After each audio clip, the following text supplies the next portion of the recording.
It's time for a new evolution in raising golfers, one that doesn't involve headaches, tears, or heading down the path of unknown. Whether you're trying to introduce children to the game of golf, help them play competitively, or play at a collegiate level, you're in the right place.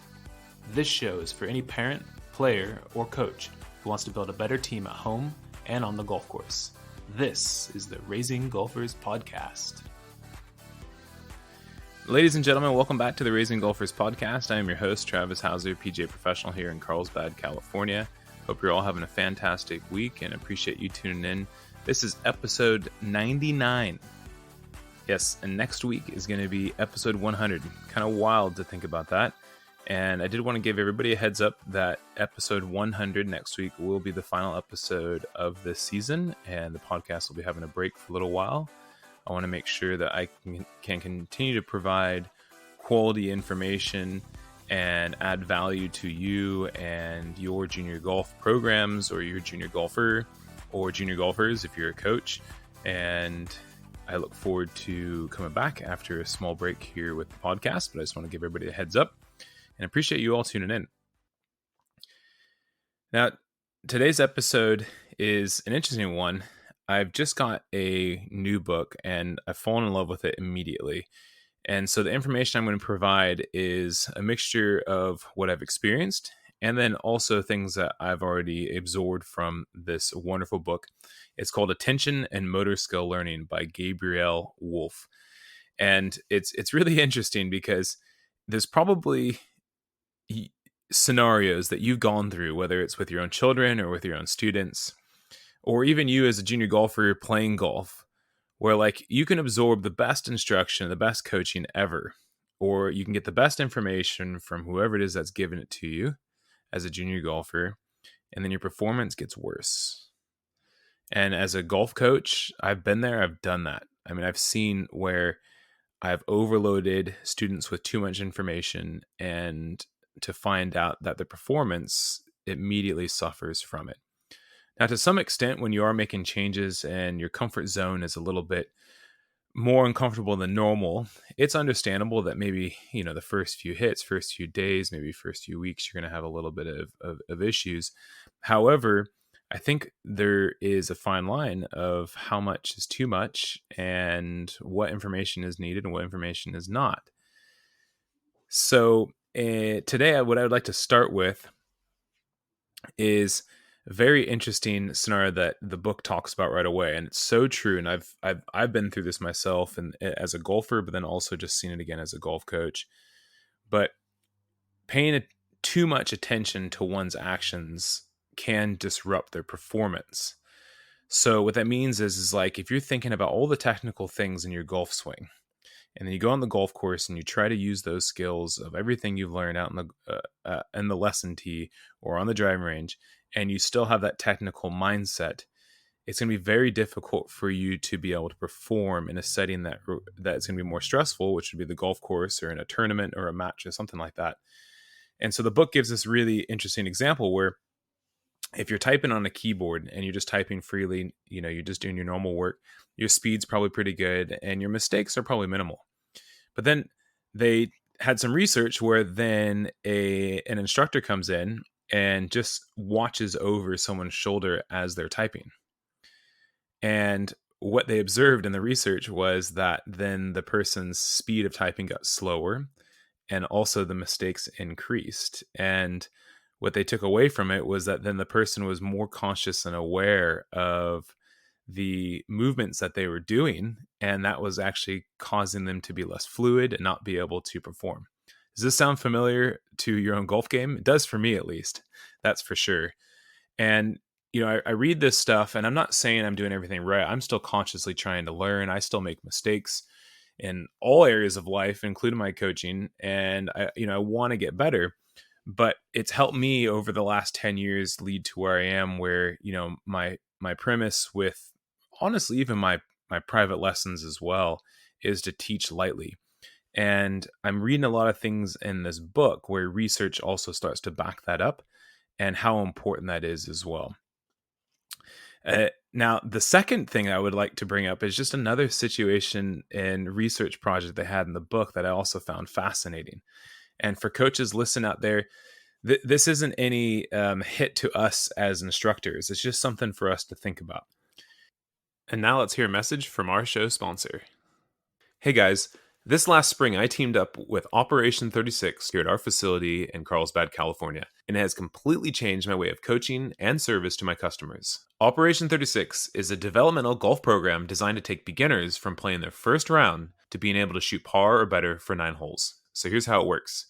Participants attend weekly 1-hour classes and work through a 6-level curriculum. They then play in 9-hole events once or twice a month with a common goal to shoot 36 or better from different distances. And using the Operation 36 app, coaches can plan programs, communicate with families, and track students' progress. It's really, really cool. If you're a parent listening, search for a program near you on their website at operation36.golf/juniors. And coaches, if you'd like to start a program at your facility, go to the same website, operation36.golf/coaches. So there was another story in the book where it talks about they had this machine that helps you train to ski for moguls, and it's like you can kind of, I'm not sure what the term is, slalom or move from left to right. And they had a number of people who had never done it before just be able to go and try it out and figure it out on their own. And then they had a second group of people where they basically instructed them on what they need to do before they ever even step foot on this machine.